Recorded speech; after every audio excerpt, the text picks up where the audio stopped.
The waitress had tears in her eyes. The Mafia boss sent away 3 guests with a look. The rain at Ash Harbor doesn't just fall, it attacks. It hammered the plate glass windows of Gable and Thorne, turning the street outside into a watercolor of bleeding neon. Inside, it was the opposite of the cold. It was too loud, too hot, and smelled of damp wool, fried oysters, and the sour tang of spilled wine. I threaded through the chaos, the heavy silver tray balanced on one aching shoulder. My apron was already stained, my feet were numb inside my worn-out shoes, and my eyes burned. They burned because Mara Quinlan, 22 years old and failing, had been crying in the walk-in freezer 5 minutes ago. The reason was folded into a stiff square in my pocket, pressing against my hip with every step. A letter from Grayline Credit. It wasn't just a letter, it was an ultimatum. The final notice for my brother Keaton's tuition fees. It was a sum that might as well have been $1 million. I'd pictured Keaton's face, the hopeful, brilliant way he looked at his laptop screen when he composed his music, and the cold, hard knot of failure had risen in my throat. I had promised him. I would handle it after Dad. I dumped the plates in the kitchen window, the clatter lost in the sizzle of the grill. Order up, table 9. Mara, pick up table 4, Mr. Henderson, the manager, barked, not even looking up from his ledger. I grabbed a new tray, loaded it with 3 whiskey sours and a beer, and turned, and stopped. They were at the end of the bar, right where I needed to pass to get to the main floor. 3 of them, businessmen, judging by the expensive suits and the shine of their $1,000 watches. They were loud, drunk, and enjoying the power their money gave them in a place like this. Just look at this one. The one in the middle slurred. His tie loosened. He had a thick, meaty hand that he waved in my direction. Perfect little harbor mouse, all sad and wet. His friends laughed, a sharp, barking sound. I kept my eyes down. The floor tiles, 1, 2, 3 cracked, 1, 2, 3 whole. Excuse me, gentlemen, I need to get through. The middle one deliberately shifted, blocking my path completely. He leaned in, and the stench of his cologne and the heavy oaked whiskey washed over me. It made my stomach turn. What's the hurry? Sweetheart, smile a little. It's a service industry, isn't it? My hand tightened on the tray. The glasses clinked. I could feel the heat rising in my face, the prickle behind my eyes threatening to become a full-blown flood. The letter in my pocket felt like a lead weight. I couldn't get fired. I could not. Keaton. The customer is always right, and my father used to say, back when he was teaching me how to weld, a sad smile on his face. Even when they're wrong, Mara girl, especially then. I forced the words out, my voice tight and small. I'm sorry, sir. Please, let me pass. She's sorry. The third man chuckled, grabbing an olive from the bar. Did you make her sorry? Jim, I think you did. The middle one, Jim, put his hand out, not to touch me, but to rest it on the bar, caging me in. I just want to see a smile. The front door opened. It was not a sound that should have changed anything. The bell chimed faintly, but it was instantly swallowed by the roar of the restaurant. What changed things was the cold, a sudden, piercing draft of harbor air cut right through the artificial heat. It silenced the men at the table closest to the door, and the silence rippled outward.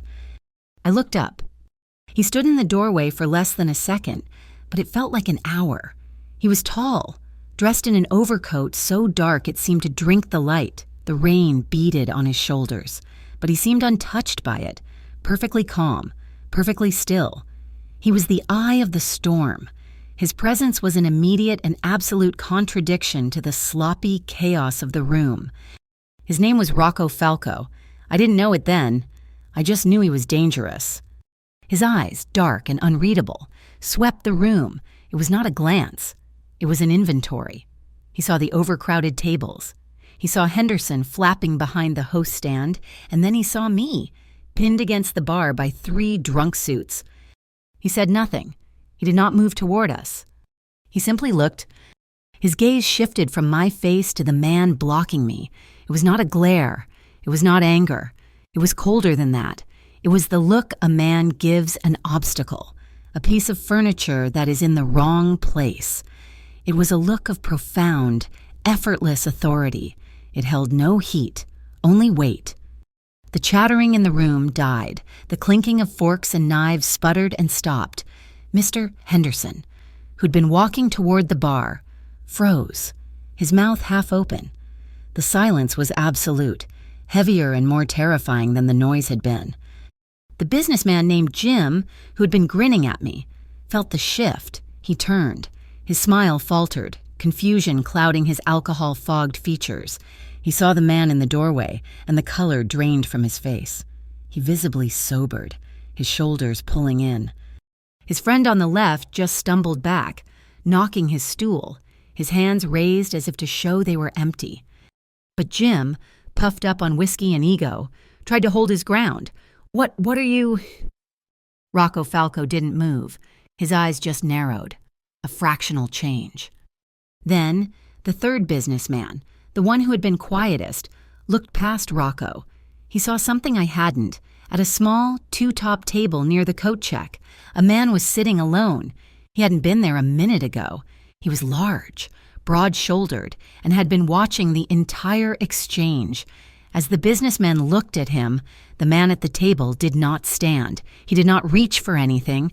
He simply tilted his head, a slow, deliberate motion that was more threatening than any shouted word. That broke them. "Sorry. 'Scuse us, just leaving," Jim mumbled, not looking at me, not looking at anyone. He grabbed his friend's arm.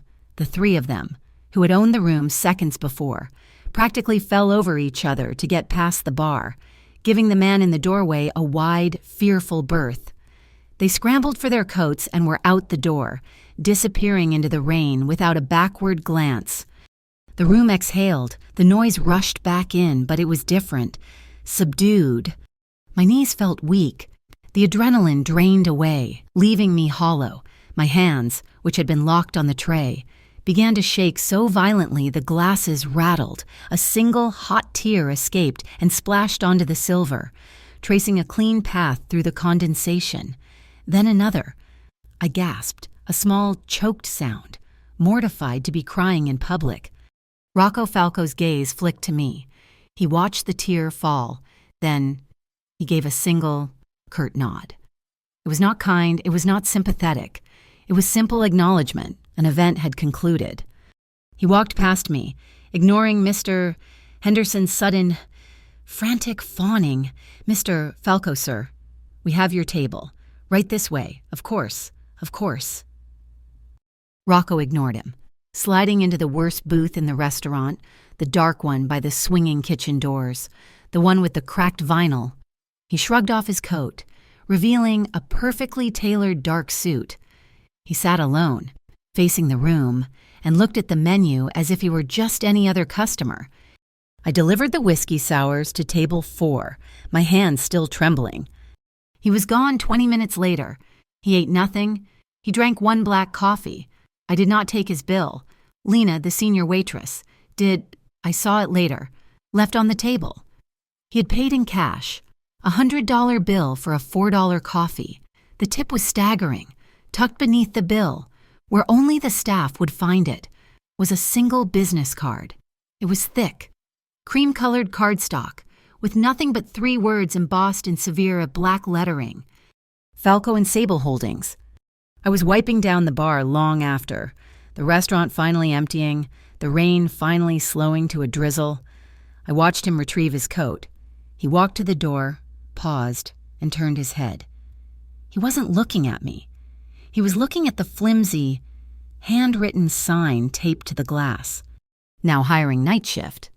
His expression, caught in the reflection, softened for just a moment. It was not pity.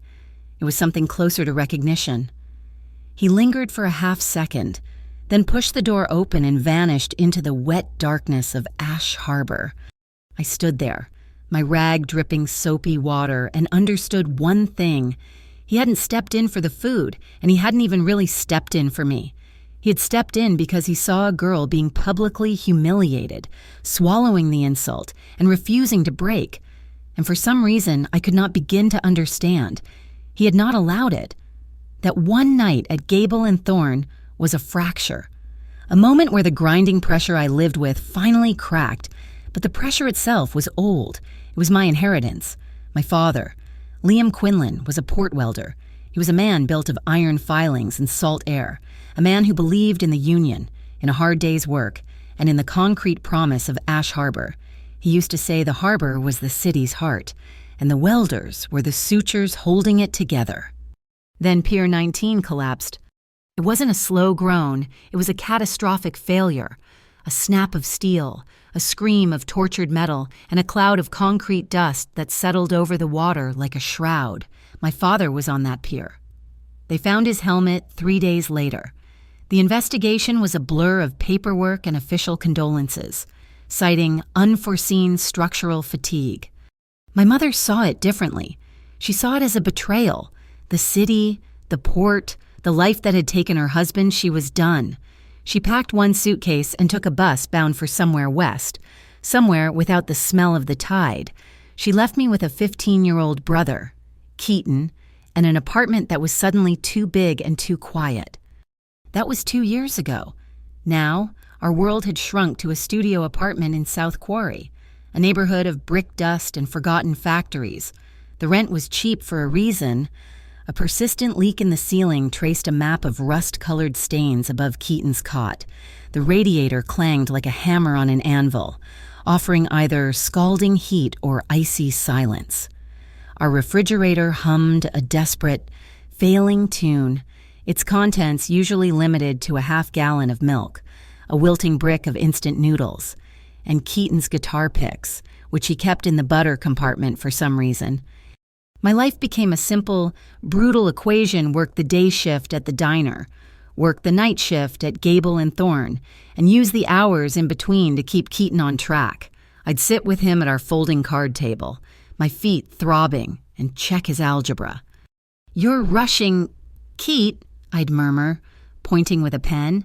"The scholarship isn't just about being smart, it's about being perfect." He'd sigh, his lanky frame hunched over the book. It's just numbers. Mara, it's not music. The numbers get you the scholarship, I'd say, the words tasting like ash. The scholarship gets you out of South Quarry, then you can have all the music you want. I had promised him. I had promised he wouldn't end up like our father, broken by the harbor. The tuition bill that had made me cry in the freezer wasn't from a college. It was for the private arts academy Keaton attended on a partial scholarship. The remaining balance was what I'd borrowed. Not from a bank, my credit was a joke, but from Gray Line credit. Their office was a clean, well-lit storefront downtown, but their methods were pure shipyard shadow. They were a predatory lender, a community financing company that fed on the desperation of places like South Quarry. And I knew, everyone knew, they were just one tentacle of the North Star Port Project, the massive, privately funded redevelopment that was swallowing the old docks. It looked legal on paper, all shiny permits and political endorsements, but the money flowing underneath was black as harbor mud. The day before my encounter at the restaurant, I'd stopped at the post office. There was a package for me, held for months. It was from the Port Authority, Personal Effects of Liam Quinlan. Inside, wrapped in brown paper, was his work notebook. It wasn't a journal. It was a small, leather-bound ledger, the cover stiff and warped by water damage. The pages were filled with my father's precise, blocky handwriting. But it wasn't about his day. It was lists, shipping container codes, vessel names, dates, times, and names of subcontractors I'd never heard of. It was the meticulous log of a man obsessed. But I couldn't understand what it meant. It felt like grief, like the last, meaningless ramblings of a man I missed so much it hurt to breathe. I tucked it into my bag and tried to forget it. That night, after my shift, I learned what Gray Line meant by final notice. I was climbing the stairs to our apartment, the hallway smelling of stale garlic and damp cement. The bulb on the third-floor landing had been out for a week. He was waiting in that darkness, leaning against the doorframe as if he owned it. His name was Nolan Pike. He was Gray Line's field representative. He was average in every way average height, thinning brown hair, cheap blazer which made him terrifying. He wasn't a brawler, he was a calculator. "Miss Quinlan," he said. His voice was soft, almost polite. I froze, my hand clutching the strap of my bag, my heart kicked against my ribs, a hard, panicked drumbeat. I'm getting the payment. I just need more time." He smiled, a thin, dry expression. "Time is what you're out of. The late fee has been adjusted to reflect the urgency." He took a step out of the shadows. "We don't like being ignored. Mara, the North Star partners value punctuality." He had never used my first name before. He had never mentioned North Star. I tried to sound strong, to channel that welder's steel my father had. "I told you, I'll have it." "You'll have it by tomorrow," he corrected, still smiling. "Or we'll have to discuss collateral. That brother of yours, he's a talented kid. Right, it's a dangerous neighborhood. A lot of accidents." The blood left my face. I felt cold, weightless. This was the city my father had loved, and it was threatening to swallow my brother whole. I fumbled for my keys, my fingers numb, and pushed past him. He didn't try to stop me. He just chuckled, a sound like dry leaves skittering on pavement. "Tomorrow, Mara." I didn't sleep. The next day, I went to work at Gable and Thorne, carrying that threat with me. That was the day I cried in the freezer. That was the day of the 3 businessmen, and that was the day I saw Rocco Falco. After that shift, the one where he'd intervened, I was walking home. The rain had stopped. The air was cold and clean. I was still vibrating from the encounter, my mind replaying that moment of absolute, terrifying silence he had created. My phone buzzed in my pocket, a text from an unknown number. It was 6 words. "Don't take the usual way home. Turn on Mercy Street." I stopped on the sidewalk. A prank, a mistake. But Nolan Pike's face flashed in my mind, the threat against Keaton. My usual way was a shortcut through a badly lit alley next to the old cannery. I'd walked it 1,000 times. I looked down Mercy Street. It was the long way, well lit and open, but it would add 20 minutes to my walk. I was suspicious. I was terrified. But the threat against Keaton was louder than my skepticism. I turned, my footsteps echoing, and walked down Mercy Street. As I passed the mouth of the alley I would have taken, I glanced down it. For just a second, the moonlight caught the glint of a cigarette end, and another. There were 3 men standing deep in the shadows, waiting. Not junkies. They were wearing dark coats, waiting. My heart stopped. I kept walking, forcing my pace to stay even, not to run. A block away, parked in the shadows of an overpass, a black sedan sat with its lights off. Inside, Rocco Falco watched his side view mirror. He watched me walk past the alley. He saw the flicker of comprehension in my posture, the way my shoulders stiffened before I continued. He saw the 3 men emerge from the alley, looking confused and angry, before melting back into the shadows. He hadn't rescued me. He had simply balanced the board. He had prevented a trap from being sprung. His eyes, pensive and dark, watched until I was safely out of sight before the engine turned over with a low, powerful hum. When I finally got back to the apartment, I locked the deadbolt and leaned against the door, my entire body shaking. Keaton was asleep, his laptop open on his chest, a soft beat looping in his headphones. I sat at the card table, the city lights painting stripes on the floor. I pulled out my father's notebook, the container codes, the strange names, and I pulled out the business card, Falco and Sable Holdings. I thought of Nolan Pike's greasy, false smile and the very real threat behind it. It was the danger I understood, the gutter-level violence of desperate men. Then I thought of Rocco Falco, the way he hadn't raised his voice, the way he hadn't moved, the way a room full of people had stopped breathing just because he looked at them. It was power. It was absolute, unspoken, and it terrified me more than Pike ever could. It was the power to make men vanish, and I knew, with a certainty that settled deep in my bones, that power like that always came with a price, and he had seen me, twice. The next morning, the knock came. It wasn't the soft, hesitant tap of a neighbor, Nor was it the lazy rhythm of the mailman. This was a hard, official percussion, sharp, impatient, and full of authority. It hammered on the thin wood of my apartment door, and I felt the vibration in my chest. Keaton had already left for school, his headphones clamped over his ears, lost in a world of beats and bass lines. I was alone, staring at the door, my father's worn leather notebook sitting on the table next to a cold cup of coffee. I looked through the peephole, 2 of them, a man and a woman, standing too close together, both wearing bland, beige trench coats that seemed to absorb the dingy light of the hallway. They were perfectly still, their posture rigid. I opened the door, but only as far as the security chain would allow. The 4-inch gap felt like a mile-wide chasm. The man spoke first. He was older, maybe in his late 50s, with a face like crumpled paper and eyes that were simultaneously bored and piercing. "Miss Mara Quinlan." "Yes." My voice was barely a whisper. He raised a leather wallet, flipping it open to show a gold badge. He flashed it so quickly I couldn't read the lettering, just caught the impression of an eagle in dark blue enamel. "Agent Hal Rowan, Interstate Integrity Bureau. This is my partner, Agent Sloan Witt." Agent Witt was the opposite. She was young, her dark hair pulled back into a bun so severe it seemed to pull the skin tight across her cheekbones. She didn't look at me. She looked past me, into my apartment, cataloging my poverty. "Interstate Integrity Bureau," I repeated. "I've never heard of you." "We're a federal oversight committee," Rowan said, his voice a smooth, practiced baritone.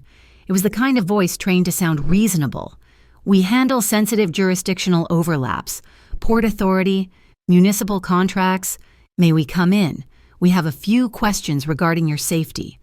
My safety. The word sounded wrong coming from him. I thought of the men in the alley. I thought of the unsigned text message that had diverted me. Slowly, my fingers numb, I slid the chain free. They stepped inside. They didn't comment on the peeling paint or the stained ceiling. They brought the chill of the outside air with them. Witt's gaze swept the room, dismissed Keaton's cot, and landed on my father's notebook. I instinctively moved to stand in front of it. "You're a waitress at Gable and Thorne," Witt said. It was not a question. Her voice was flat, metallic. "That's right." Rowan reached into his coat and produced a photograph. It was grainy, a surveillance shot taken from a long distance. It showed a man stepping out of a black sedan, the sign for Gable and Thorne glowing blurry in the background. It was Rocco Falco. "Do you know this man?" Rowan asked. My heart did a painful kick against my ribs. He was a customer. Last night, that's all. "Just a customer," Witt echoed, a faint, skeptical smile playing on her lips. "We heard he made quite an impression, intervened on your behalf, dealt with some unruly patrons." "He didn't do anything," I said, the words coming out faster than I intended. "He just looked. He looked at them and they left." Rowan's fatherly smile was thin and cold. "That's his specialty. Miss Quinlan, Rocco Falco doesn't need to get his hands dirty. He has influence. He's the man pulling the strings on the North Star Port project." The name landed like a punch. North Star, the same project Nolan Pike had invoked in the stairwell, the same project that held the loan for Keaton's tuition. "I don't know anything about that," I said, the lie tasting like rust in my mouth. I didn't know, but I was starting to... "We know you're in debt to Greyline Credit," Witt cut in, her voice like a scalpel. "A wholly owned subsidiary of North Star. We know they're leaning on you.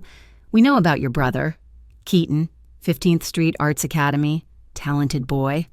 The air left my lungs. "What about my brother?" "He's a good kid," Rowan said, his voice dropping, becoming intimate, conspiratorial. "He has a bright future. We want to make sure he gets to see it. We're here to offer you a way to protect him, to protect yourself." I stared at him. "How?" "Falco is interested in you," Witt stated, as if reading from a file. "He cleared that alley for you last night. He's isolating you. We want to know why. He's going to make contact again." Rowan took a half step closer. I could smell his minty breath. "When he does, we want you to cooperate. Mara, we want you to wear a wire. Just a simple recording device. You just listen. You let him talk. We get what we need on Falco, and your gray line problem vanishes. We wipe the slate clean. We can even offer relocation, protection for you and the boy. Wear a wire. They wanted me to be a Judas goat, to walk into the den of the wolf, hoping he wouldn't sniff out the betrayal. They were offering to trade my life for Keaton's. My father's frantic warning from the notebook screamed in my head, "Don't trust any agency." I took a step back, my hand hitting the wall. "No, I can't, I won't, I don't know him, I don't want to get involved." Whit's expression hardened into contempt, but Rowan just sighed, the picture of paternal disappointment. "We're just trying to help you, Mara," he said, the false warmth in his voice making my skin crawl. He reached into his pocket and pulled out a plain white business card. No name, just the IIB seal and a number. He placed it on the folding table, a stark white rectangle against the cheap wood. "A word of friendly advice," he said, turning to leave. "The port is getting a full federal inspection. Starting this week, a very big fish is about to get caught in the net." He paused at the door, his eyes locking onto mine. "You don't want to get swept up with him." They left. The door clicked shut, and I was alone in the ringing silence. I stared at the card. I was trapped. I had Nolan Pike and Grayline threatening my brother from the gutter, and now I had these two, Rowan and Whit, threatening me from the supposed moral high ground, and in the middle was Rocco Falco, a man of pure, cold silence. I was a pawn, and the board was shrinking. That night, I went to my shift at Gable and Thorne. I needed the money. I needed the routine. I needed to pretend for just a few hours that I was just Mara Quinlan, waitress, and not Mara Quinlan, target. The restaurant was quiet for a Tuesday. I was restocking the bar, the familiar motion of polishing glasses a small comfort, when Mr. Henderson called my name from his office doorway. "Mara, a word, please." His office was a cramped, windowless box. He was sitting behind his metal desk, shuffling papers. He wouldn't look at me. "Is there a problem, Mr. Henderson?" "There is. Mara," he said, his voice tight, "a very serious one. It's about the tip pool from last night." I felt a cold drop in my stomach. "What about it?" "It's short," he said, finally looking up. His eyes were shifty, nervous. "It's short, no, almost $200. "What? That's impossible." I cashed out with Lena, just like always. We balanced to the penny. "That's the thing," he said, leaning forward. Jeremy saw you. Jeremy, the owner's nephew. A kid with greasy hair and a talent for breaking dishes, who worked as a busboy but spent most of his time smoking out back. Jeremy saw what I asked, my voice flat. "He said he saw you skimming. He saw you dip into the jar a couple of times before the final count, when you thought no one was looking." The accusation was so absurd, so perfectly calculated that I couldn't even breathe for a second. "He's lying, he is lying, Mr. Henderson, and you know it. I have never stolen a dime in my life." "He's the owner's nephew, Mara," Henderson said, all the fake sympathy gone from his voice. "And you, well, you're from South Quarry. We all know you're having financial difficulties." They had set me up. The timing was too perfect. The IEB in the morning, this at night. They wanted me desperate. They wanted me fired on the street with no options. They wanted me to run right back to Agent Rowan and take his deal. "I didn't steal that money," I said, my voice shaking with a cold, desperate anger. "I'm sorry. I have to suspend you indefinitely," he said, the word indefinitely, a death sentence, "pending a full investigation." He said the last word as if it were a punchline. "Leave your apron." I stared at him, at this weak, terrified man who was ruining my life because he was too scared to stand up to a 20-year-old liar. My hands fumbled with the knot at my back. I pulled the stained apron off, balled it up, and threw it on his desk.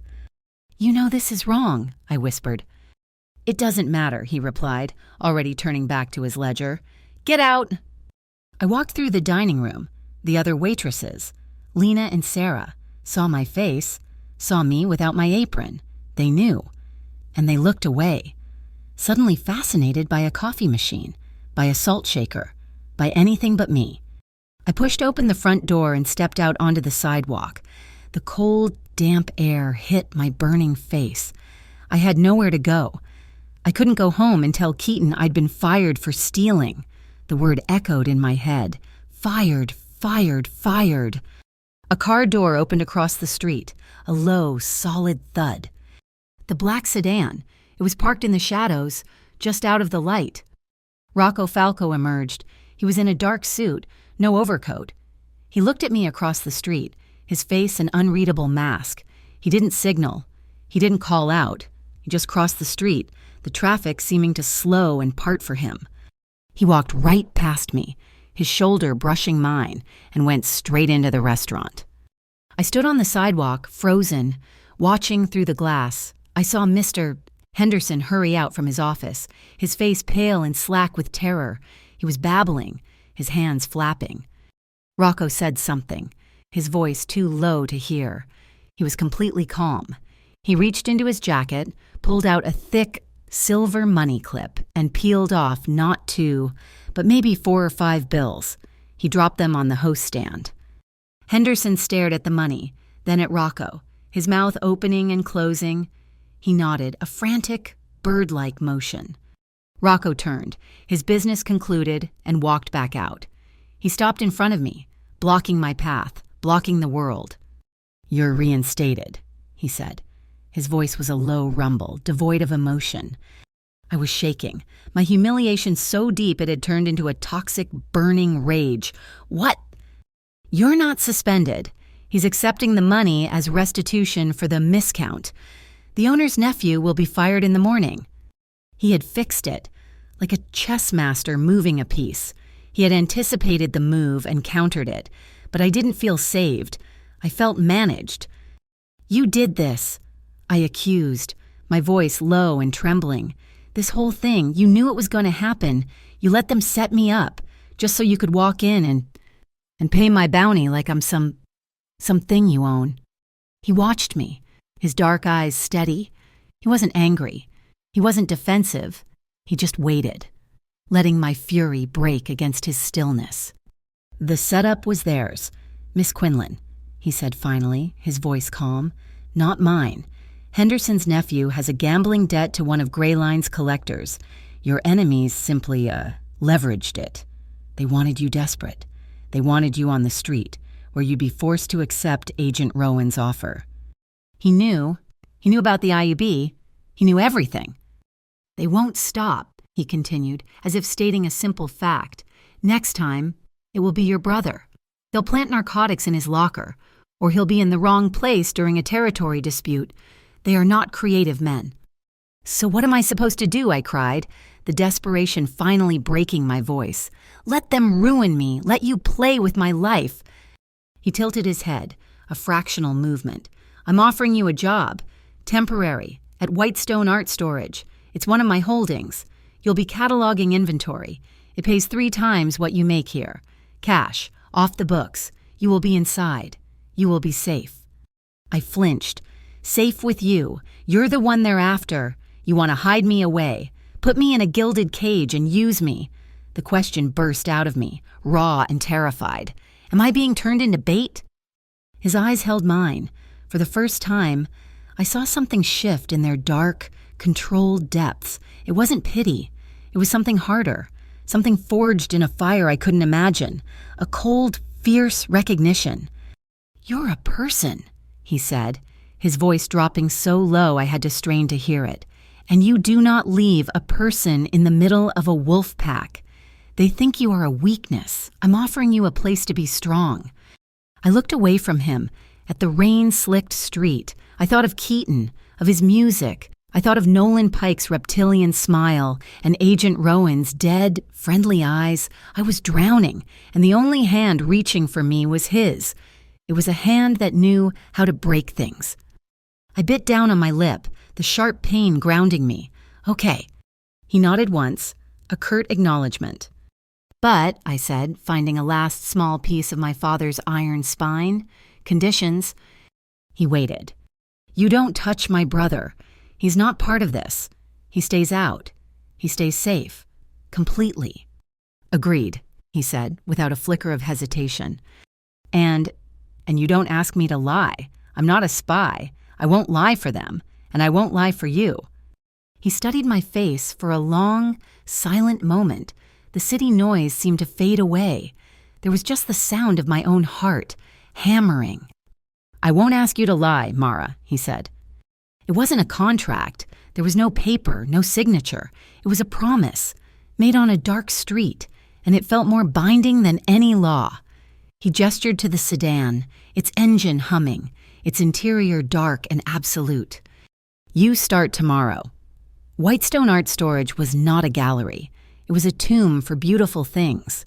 An old, converted tobacco warehouse in the shipyard district. It had no windows, reinforced steel doors, and a constant low hum from the industrial climate control.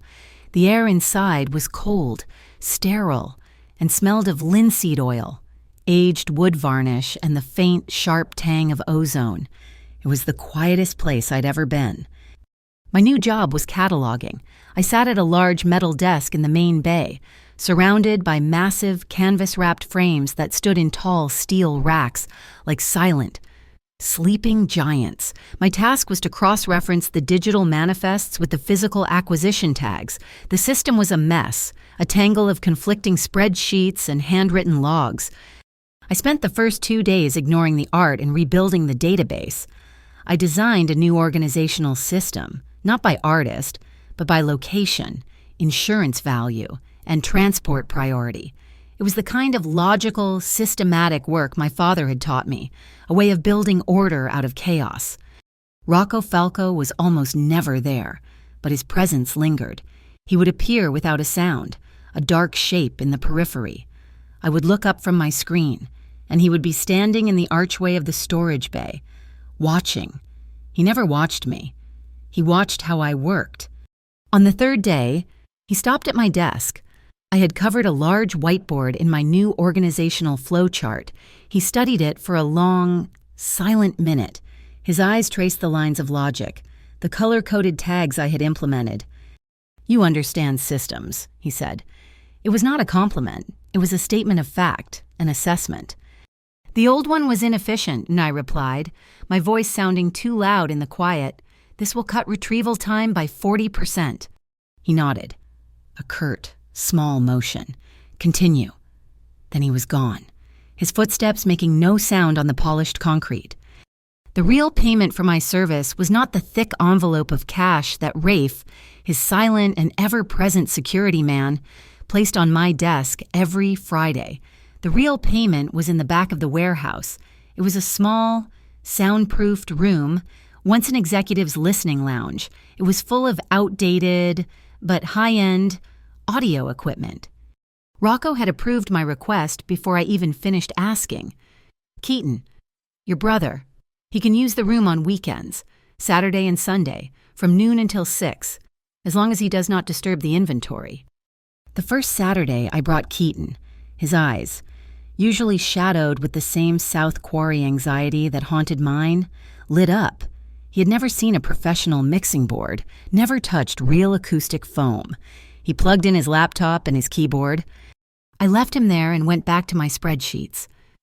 An hour later, a low, complex beat began to filter through the heavy door. It was a sound of pure, unburdened creation. I walked over and listened, my hand on the cool steel of the door. And for the first time since my father died, I saw Keaton through the small glass window. Smile. Not the tight, pained smile he gave me when I asked about school, but a wide, open, joyful grin, lost in his music. Rocco Falco had given my brother his childhood back. I was trapped. I was also protected. I felt the protection as an invisible perimeter.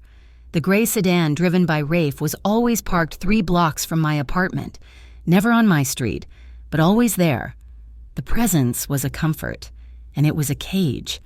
I did not understand how necessary it was until the night I went to the Salt Line Market. It was a sprawling, open-air market under strings of yellow bulbs. the air thick with the smell of steamed buns, fried fish, and the briny, low-tide air. I was buying apples. The noise of the crowd a welcome change from the silence of the warehouse. A hand closed on my arm. It was not a friendly touch. It was a grip, hard and possessive. "Mara, you've been a hard girl to find." My blood turned to ice. It was Nolan Pike.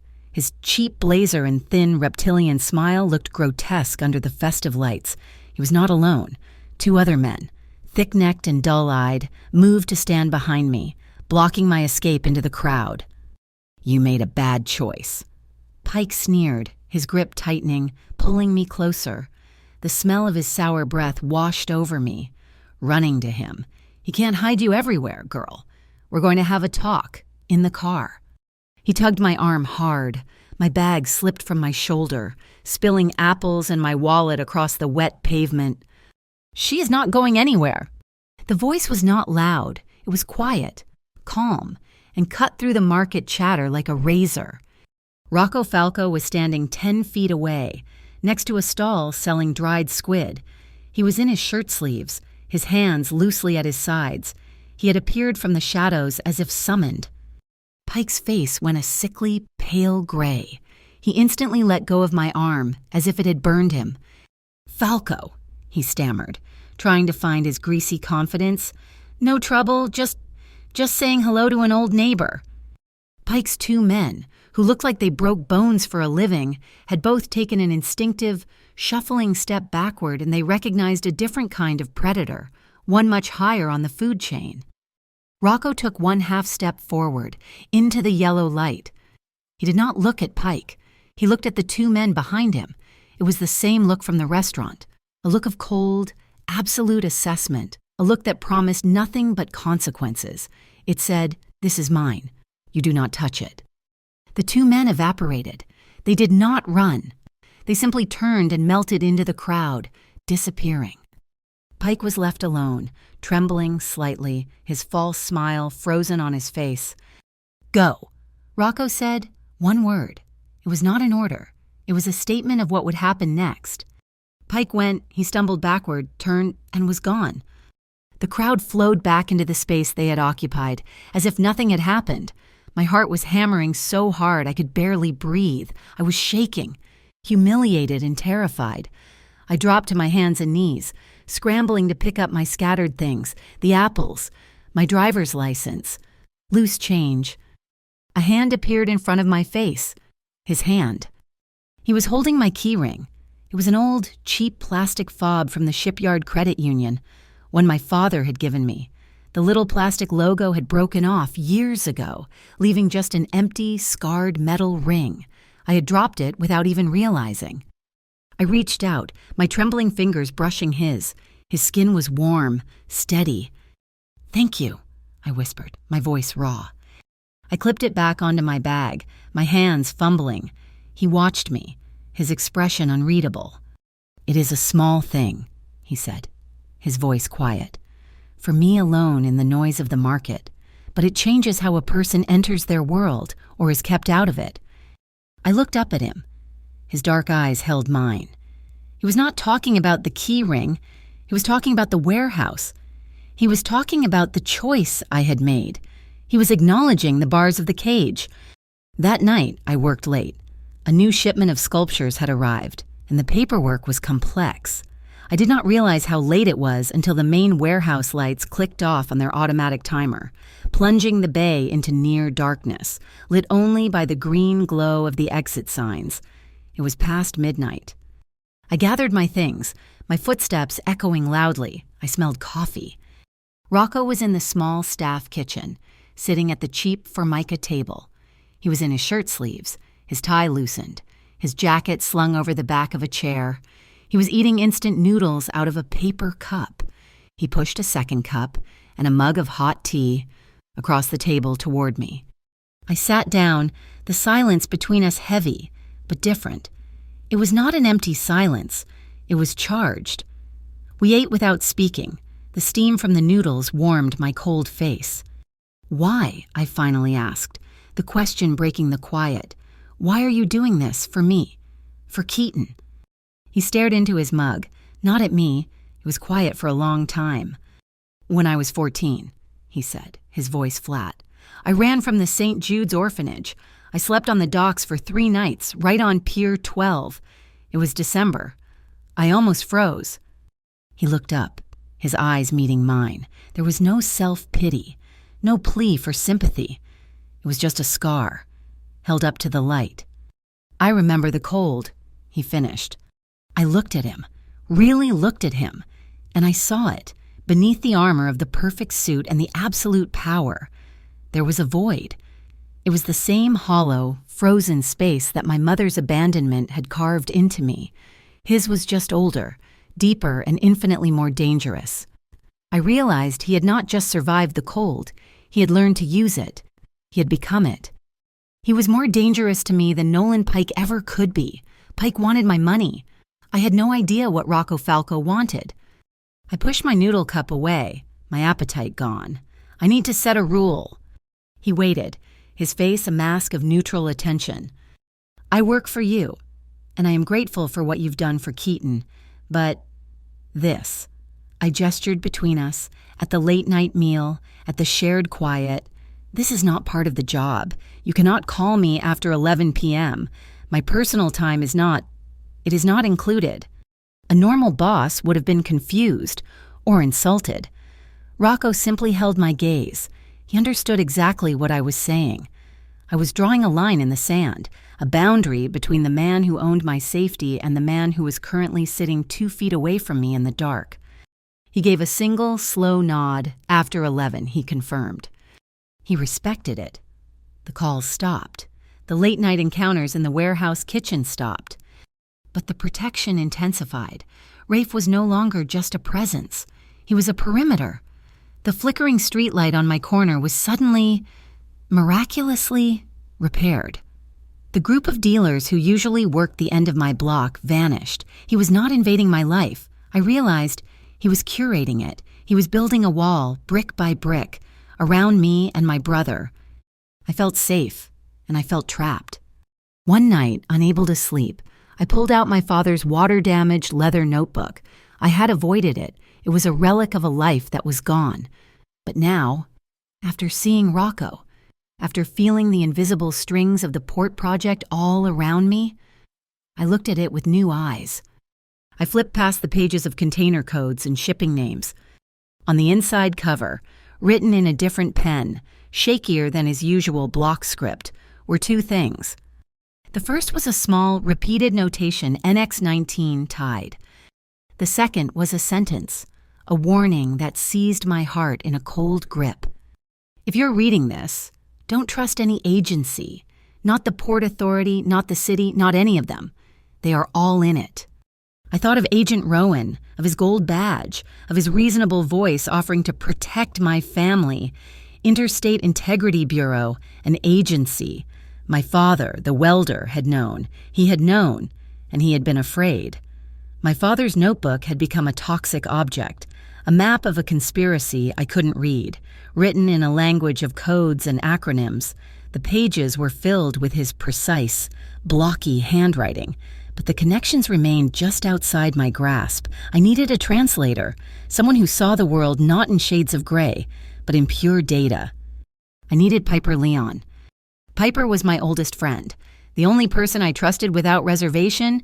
She was a freelance graphic designer, a digital savant who lived in a chaotic loft above a 24-hour noodle shop, a place that smelled of green tea and the hot ozone of overworked computers. Where I was all sharp edges and forced composure, Piper was soft curves, neon-dyed hair, and a brain that moved at the speed of light. I laid the water-warped ledger on her light table. Piper, I need you to digitize this. All of it. She looked from the book to my face. Mara, what is this? You look haunted. I think it's why my dad died, I said, the words tasting like poison. I can't tell you more. Not yet. But I need you to find the patterns. Please. That was all she needed. For 2 days, she worked, fueled by caffeine and a fierce loyalty I had done nothing to deserve. She scanned every page, running optical character recognition, cross-referencing the names, the ship charters, the container codes. On the third night, she called me. Her voice was a strained whisper.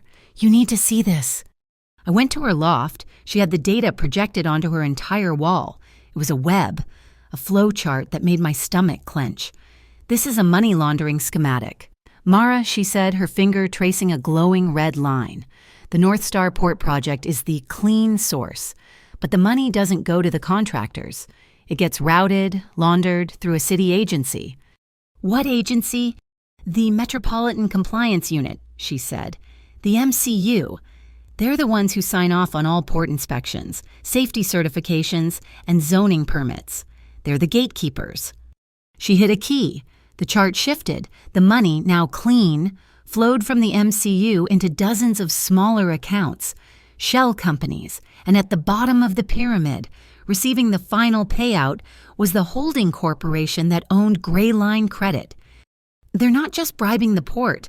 Mara," Piper whispered, her face pale in the glow of the projector. "They are the port. They're using a city agency to wash the money and Gray Line to collect the profits. My God, your father was..." He was standing on the pipes. The hailstones were falling thick and fast now. The very next morning, the knock on my apartment door was so hard it shook the hinges. It was Agent Rowan and Agent Witt. This time, there was no pretense, no polite flashes of badges. They pushed the door open, forcing me to stumble back into the room. Witt immediately fanned out, checking the fire escape, the small bathroom. She was clearing the apartment, ensuring I was alone. "We are done being polite, Miss Quinlan," Rowan said. His crumpled face was set like cold cement. The friendly, bored uncle was gone, replaced by the predator. He reached into his coat pocket and pulled out a small, black digital recorder. He tossed it onto my folding table, where it landed with a heavy, plastic clack. It was an ugly, obscene thing. "You're working for Falco now," he stated. "He's moved you into his warehouse. You're inside. That's good for us. You will take this." He tapped the recorder.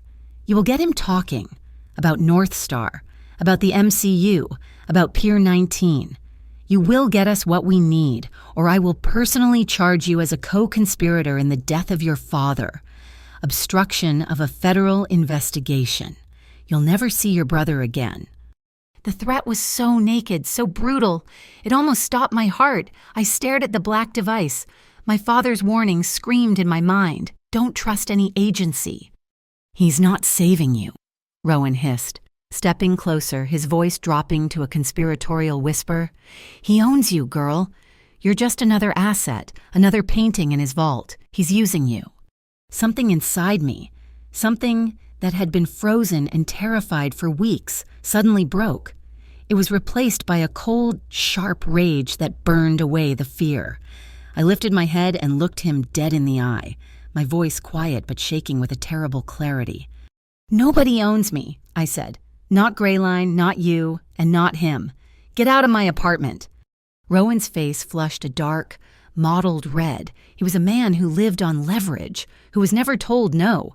He snatched the recorder off the table and pointed a finger at my face. "You just made a fatal mistake, child. You chose the wrong side." They left, slamming the door so hard a flake of paint drifted from the ceiling. I ran to the window, my heart hammering, and watched them climb into their bland government sedan. They pulled away from the curb. And a dark green sedan, parked at the far end of the street under the bridge, pulled out and followed them. It wasn't Rafe's car. It wasn't Rocco's. It wasn't the IUB. My blood ran cold. There was a third player on the board. Someone was watching the watchers. The world collapsed 2 days later. I was at Whitestone, trying to bury my panic in the meticulous work of cataloging, when my phone vibrated. It was Keaton. His voice was a thin, terrified whisper. "Mara, I'm at the basketball court, the one on 5th. There are some men here. They're asking for you. They said they're friends of Nolan Pike." The floor dropped out from under me. "Keaton, listen to me. Walk away. Go to the rec center. Lock yourself in the bathroom. Do not talk to them. I am coming. I am coming now." I sprinted from the warehouse bay. Rafe was standing by the door, his suit jacket off, his posture relaxed. He saw my face, and the relaxation vanished. He didn't ask a question. "My brother," I gasped. "Fifth Street Court, Gray Line." We were in his car in 4 seconds.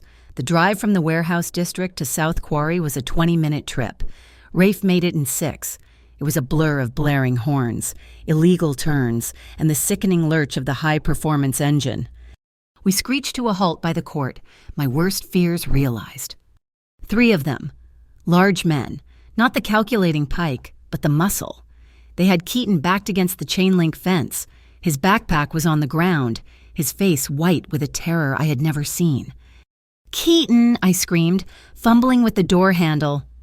One of the men, a thick-necked brute with a scar that split his eyebrow, grinned when he saw me. "There she is. Pike said she'd come running.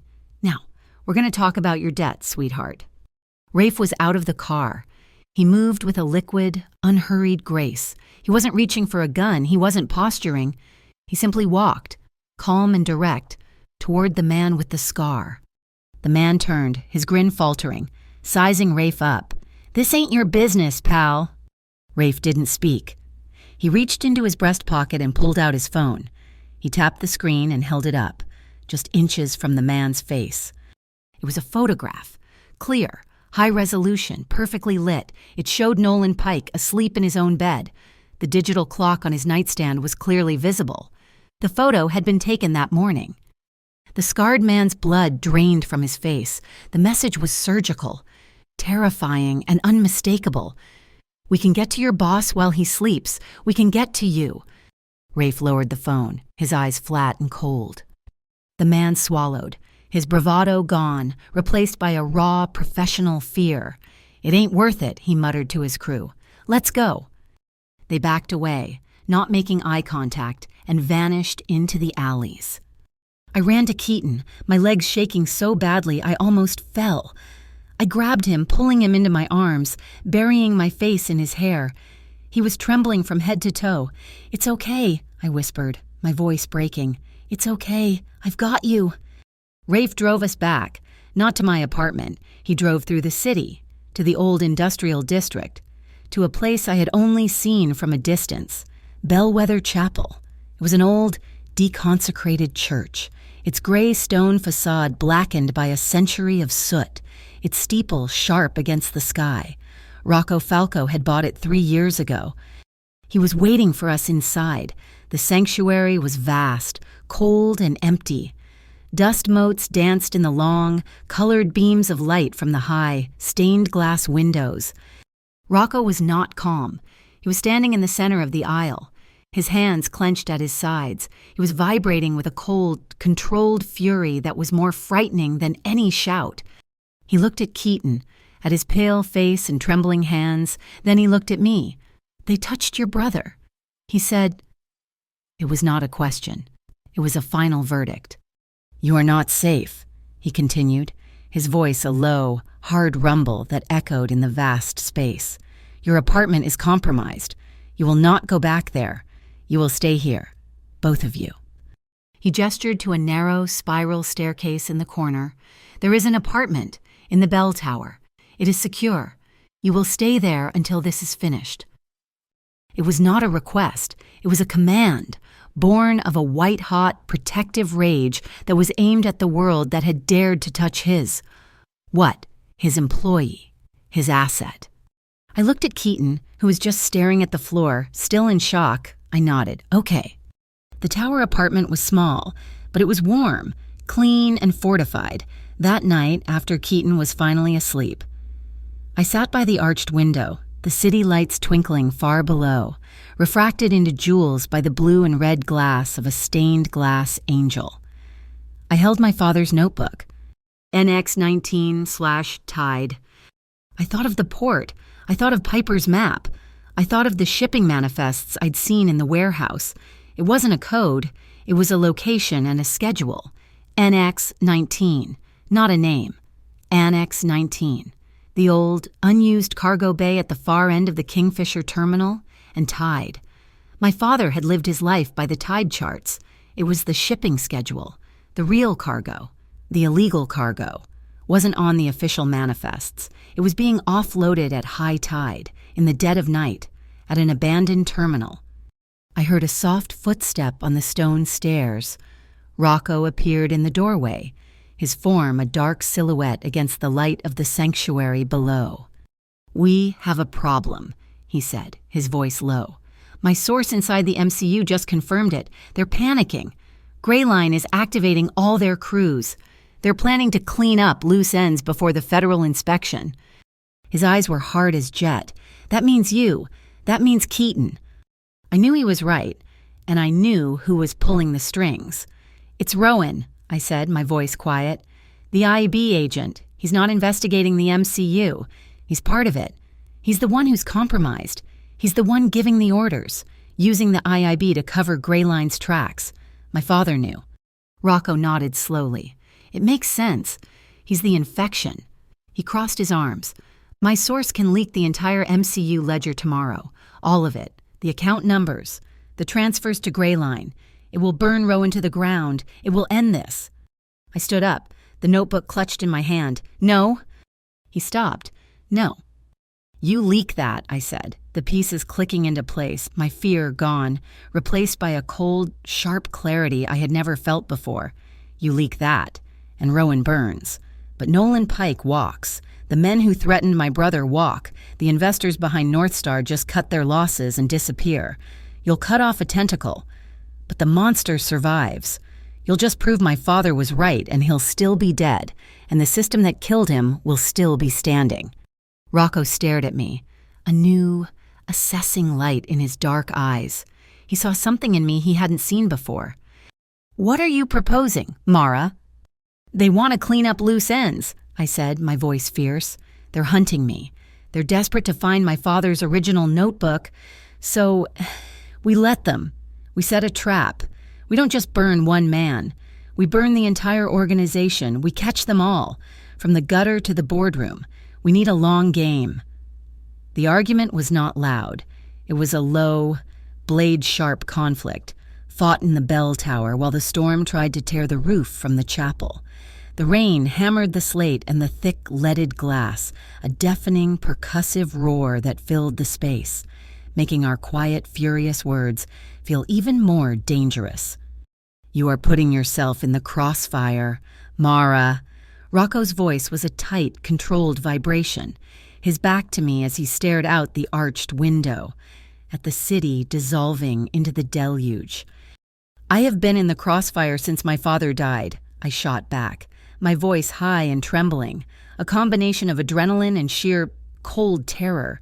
"This is the first time I get to aim the gun." "This is not a gun, it is a grenade," he countered, turning to face me. The small apartment was lit only by a single lamp, casting his face in heavy shadow. "My plan is clean. A data leak. It exposes Rowan. It collapses the MCU's involvement. It is surgical. It is incomplete. It scatters them." I took a step toward him, my hands fisted at my sides. "It doesn't end them. What about Nolan Pike? What about the men who put their hands on my brother? They'll just find a new master. You'll be safe.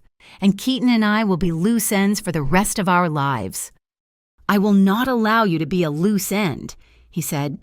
His voice dropped, the fury in him palpable.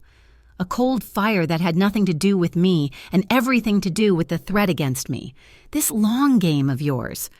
It places you in the center of the trap. It makes you the bait. It is an unacceptable risk." "My whole life is an unacceptable risk," I cried, the words tearing out of me, raw and frayed. "My father took an unacceptable risk just by going to work. The difference is, this time I'm holding the hook." "You're holding a grenade," he repeated, advancing on me, his control finally slipping. "And you're asking me to let you pull the pin while you're still in the room. Then I will not be the only one who bleeds when it explodes." My voice cracked on the last word, the fear for Keaton. The sheer, crushing weight of my promise to him finally broke through the anger. I hated this. I hated being weak. I hated that he was seeing it. The lights in the tower flickered. The wind howled, a high-pitched scream that sounded human. Rocco stopped. He had been advancing, his power and his fury filling the small room, and he just stopped. He looked at my face, at the tremor in my chin that I could not control, at the tears of rage I refused to let fall. The anger drained from his expression, replaced by something deep, heavy, and unreadable. He took a full step back, physically breaking the tension. His hands, which had been clenched, opening at his sides. It was a gesture of complete, shocking surrender. "If you say stop, I stop," he said. His voice was quiet, the storm outside seeming to hush to listen. "The plan, the leak, all of it, I will send my people in. I will burn Rowan's entire infrastructure to the ground, tonight, but it will be my way. It will be brutal, and it will be finished. The choice is yours, Mara." I stared at him. He was not the boss. He was not the monster. He was the man who had slept on a cold pier. He was offering me an exit, the safety of his cage. He was offering to take the grenade from my hand and absorb the blast himself. And I, God help me, wanted the danger of his partnership. I shook my head, a slow, deliberate motion. The tears receded, replaced by a cold, sharp resolve. No. We do it my way. The long game. He held my gaze for a long, silent moment. I could hear his breathing. I could hear my own heart hammering against my ribs. Then he nodded once. A curt, final acknowledgement. "Your way." The air in the room was static. The argument was over. But the energy remained, coiling between us, electric and heavy. The rain was a constant, drumming presence. He did not move. He was waiting, giving me the control he had just promised, in all things. I was the one who moved. I took one step, then another. I stopped less than a foot from him, close enough to feel the heat radiating from his body, close enough to see the exhaustion etched around his dark eyes. My hand, still shaking, came up. I did not touch his face. I did not touch his hand. I fisted the expensive, dark wool of his lapel. My knuckles brushed the solid warmth of his chest. "You are terrified," I whispered, not as an accusation, but as a discovery. His eyes held mine. His voice was rough, barely a breath. "Not of them." "Of this," I whispered back. I pulled him down. The first contact was a shock, a collision of heat and desperation and the cold scent of the rain on his coat. It was not soft. It was not gentle. It was the release of every ounce of tension, fear, and unspoken anger from the last month. It was a drowning person finally finding air. My back hit the cold, stone window frame, and the stained glass angel above us cast a sliver of blue light across his face. His hands came up, not to grab, but to frame my face, his palms warm against my cold skin, his touch shockingly gentle. His thumbs brushed my cheekbones. A silent question. The kiss changed. It slowed, deepened, became a negotiation instead of a battle. His mouth was firm, deliberate, asking questions I did not know how to answer and answering the ones I was too afraid to ask. He was in control, but not dominant. He guided the rhythm, his touch possessive but overwhelmingly respectful. He broke the kiss, just for a second, allowing me to gasp for air, his forehead resting against mine, the smell of the rain, the old wood of the chapel, and the clean, sharp scent of him filled my lungs. His hand moved from my face, his fingers lacing through mine, gripping my hand tightly. An anchor. The other hand slid into my hair, tilting my head back, and he kissed me again. Slowly this time, thoroughly, and the entire world outside the bell tower, the storm, the IUB, the debt, Nolan Pike had all dissolved into a dull, distant roar. There was only the solid wall of his body, the possessive warmth of his mouth, and the steady, impossible beat of his heart under my hand. When we finally pulled apart, we were both breathing heavily. The silence in the room was louder than the storm had been, charged and new. "You should go," I whispered, though my hand was still fisted in his shirt, and I had made no move to let him go. He looked at me, his dark eyes searching my face, seeing the conflict, seeing everything. "Do you want me to—" I let out a shaky breath, a half laugh, half sob. "No." I found my father's iron, The piece of my spine I thought I had lost. Stay tonight, but stay the right way. I'm not one of your assets, Rocco. I am not a painting you lock in a vault. A ghost of a smile touched his lips, a rare, breathtaking thing that lit his severe features from within. The right way, he agreed, his voice thick. We did not move to the small bed under the arched window. We sat on the small, worn sofa, the thick wool blanket he had brought up earlier tucked around us. The defenses were down. The adrenaline was gone, leaving us both exposed, two survivors on a small raft. He spoke first, his voice low, staring at the rain-lashed glass. He spoke of the cold, not as a memory, but as a part of his character, a tool he had used to survive. He spoke of the orphanage, of the profound, crushing loneliness, and how he had learned to stop feeling it, to turn it into armor. He confessed that he was afraid he had forgotten how to feel anything else. I told him about my mother, about the silence of the apartment after she left, about the day I realized she was not coming back. I told him about the constant, grinding fear of failing Keaton, of becoming as empty and cold as she had. We talked until the storm passed, until the first gray, watery light of dawn began to creep through the stained glass. We shared the small, broken pieces of ourselves, the old scars that Nolan Pike and Agent Rowan could never see. I must have fallen asleep. When I woke, the light was gray and soft. I was in the bed, under the blanket, and I was alone. For one panicked second, my heart seized, thinking he had gone, that it was a dream, that he was a man who left in the dark. Then I smelled coffee. I sat up, the wool blanket pooling in my lap. He was in the small kitchenette, his back to me. He was in his white dress shirt, sleeves rolled up his forearms, and his dark trousers. His suit jacket was nowhere to be seen. He was moving with a quiet, domestic efficiency, pouring steaming coffee into two mismatched mugs. He turned, and the morning light caught his face. The shadows were gone. He looked younger, less like a king and more like a man. He held out a mug to me. I took it, my fingers brushing his. The warmth of the ceramic seeped into my cold hands. I watched him as I took a sip.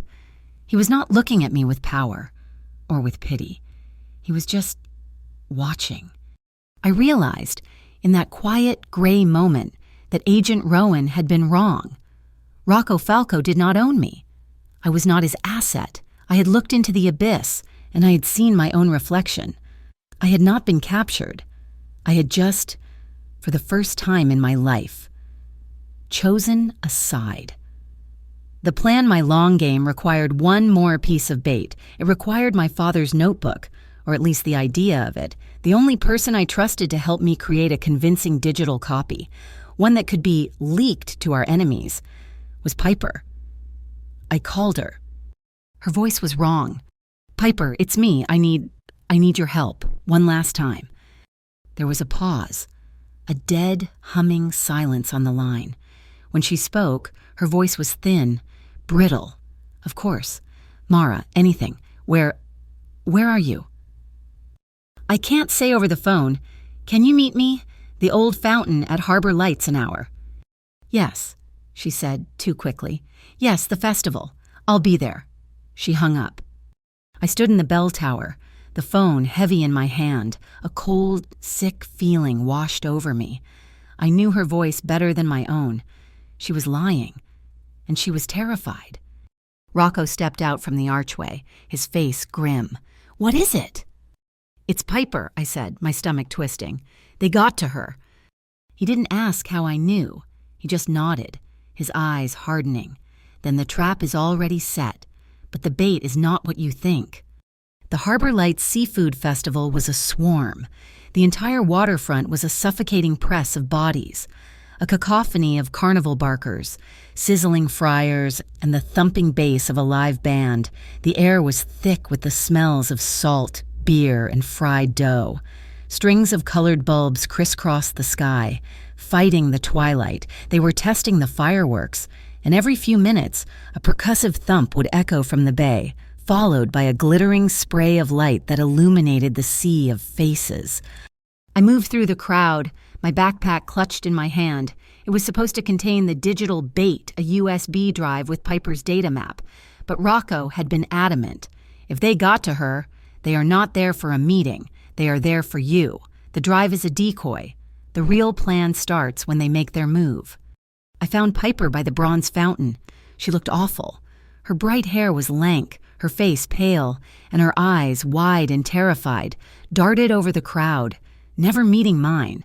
She was vibrating with a fear that was almost paralyzing. "Piper," I said, touching her arm. She flinched, a sharp, violent jerk. "Mara, you came," she said, her voice a reedy whisper. She was holding her own backpack, identical to mine, clutched to her chest like a shield. "Here, the data you wanted. It's all in here." She held out the bag. "I have it," I said, holding up my own. "It's fine. We just need to "No," she insisted, her voice cracking. "Please, just take mine. It's newer, a better hard drive. Please, Mara, just take it." Her eyes were pleading, swimming with unshed tears, and I understood. "What did they do? Piper?" I asked, my voice soft. He has a picture," she whispered, the words breaking. "A picture of my little brother, my brother Mara, in his schoolyard. He said," Rowan, Agent Rowan, "he said if I didn't help, he said my brother would have an accident." Her shoulders began to heave. "He made me. It's in the bag. Mara, a tracker, a GPS tracker. I'm so sorry. I'm so sorry." She was sobbing, her hands shaking, holding out the backpack of betrayal. I looked at her, at my oldest friend, broken by the same men who had hunted me. They had made her a hostage, just like they had tried to make me. The betrayal didn't sting. It just hurt. A deep, cold ache. "It's okay," I said, my voice hoarse. I took her backpack. I slung it over my shoulder. It felt heavy, not with a laptop. It was weighted, the tracker. "It's okay. They didn't get to you. They used you. It's not the same." I pulled her into a hug, her small body trembling against mine. Thump, hiss, crackle. A firework exploded overhead, a massive, glittering red peony of light, and in that sudden, brilliant flash, I saw them. They were moving through the crowd, not in a line, but in a closing net. Rowan's men. IEB, clean cut, wearing dark jackets, their eyes cold and focused, their hands near their hips. They were moving toward the fountain. They were moving toward the tracker. At the exact same time, from the other side, by the wharf's edge, a second group appeared. These were not agents. They were Nolan Pike's crew, greasy, bulky, their cheap suits out of place in the festival crowd. They were cutting off the exit to the water. A pincer movement. Rowan was flushing me, and Pike was catching me. "Rocco," I whispered into the small radio he had given me. "They're here, both of them." "I see them." His voice came back, impossibly calm. "Rafe is on the move. Do exactly as I said." I grabbed Piper's hand. "We have to go. Now!" I didn't run. I pulled her into the thickest part of the crowd, heading away from the fountain. "Rowan's team," I shouted, as if I were lost. "They're moving fast." I shoved the heavy, tracked backpack into a large, overflowing municipal trash can, pushing it deep under a pile of discarded food containers. "Move!" We burst through the crowd just as Rowan and his 4 agents converged on the trash can, their faces grim, their hands reaching inside their jackets. They looked confused, then furious, as they realized their target was a pile of garbage. That's when Pike's team saw us. "There she is!" Nolan Pike himself shouted, pointing at me. The crowd around us screamed and scattered. Pike and his 3 men blocked our path to the street. "It's over, Mara," he sneered, pulling something dark and heavy from his waistband. "No more running." A black sedan, Rocco's car, appeared from a side street, its engine roaring. It didn't drive at them, it drove past them, so close that the side view mirror nearly touched them. Rafe was at the wheel. He swerved onto the wide brick sidewalk, the tires screaming, and scraped the car's entire passenger side along the heavy concrete retaining wall. It was a terrifying, brilliant, grinding sound of metal on stone. He wasn't trying to hit them. He was creating a barrier. The car, its side a shredded mess of metal, slammed to a halt, forming a perfect 10-foot wall between us and Pike's men. The passenger door flew open. "Get in," Rafe yelled. I shoved Piper in and started to scramble in after her. Going somewhere, Nolan. Rocco's voice, and he was standing on the other side of the shredded car, having appeared from the alley behind Pike. He was in his shirt sleeves, his hands empty. He was perfectly calm, standing in the chaotic, screaming, firework-lit crowd as if he were in his living room. Pike spun around, his weapon raised, his face a mask of shock. "Falco, you're done. Rowan has this whole place locked down." "Is that what he told you?" Rocco said, taking a slow, deliberate step forward. He did not look at the gun. He looked directly into Nolan Pike's eyes.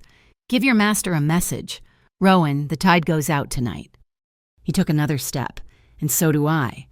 Pike, a man who built his life on fear, was now choking on his own. He understood the message. A tide going out exposes everything. It exposes the rot, the wrecks, the mud. Rocco was done playing defense. He was going to drain the harbor. Pike hesitated, his gun wavering. In that second, Rafe's car was already moving, the engine screaming as he threw it in reverse, pulling away from the wall. "Rocco," I screamed. Rocco didn't even look. He just turned, walked backward 3 steps, and opened the driver's side door, which had been behind him all along of a second. Identical sedan. He got in and slammed the door. We were gone, both cars, splitting in different directions, disappearing into the panicked streets of Ash Harbor. Just as the first sirens, faint and distant, began to wail, Rafe drove us back to the chapel, his knuckles white on the steering wheel, his face a mask of cold professionalism. Piper was in the back, curled into a ball, sobbing hysterically. I climbed out, my legs weak, and helped her out. I held her, rocking her as she cried, right there on the cold stone floor of the empty church. I tried to tell him no. She wept, her words muffled against my shoulder. "I swear, Mara, I tried." "I know," I whispered, stroking her hair. "I know. He made you a hostage, I too. It's not your fault. It's over. You're safe." The heavy chapel doors opened. Rocco walked in. He stopped and watched us. Me holding my weeping, terrified friend, his face was unreadable. But the hard, cold anger from the chase had softened. He had built his world on strength, on walls, on cutting away weaknesses. I had just embraced one. He looked at me, at my choice to forgive, to pull Piper in rather than cast her out. And for the first time, I saw a flicker of something new in his eyes, trust. Not just in his own strength, but in mine. He nodded, a slow, deep gesture. He would trust my soft choice. My phone, clutched in my hand, buzzed. I pulled away from Piper, my heart stopping. It was an anonymous text, the same unknown number that had warned me away from the alley. The final bait. The message was simple, stark, and terrifying.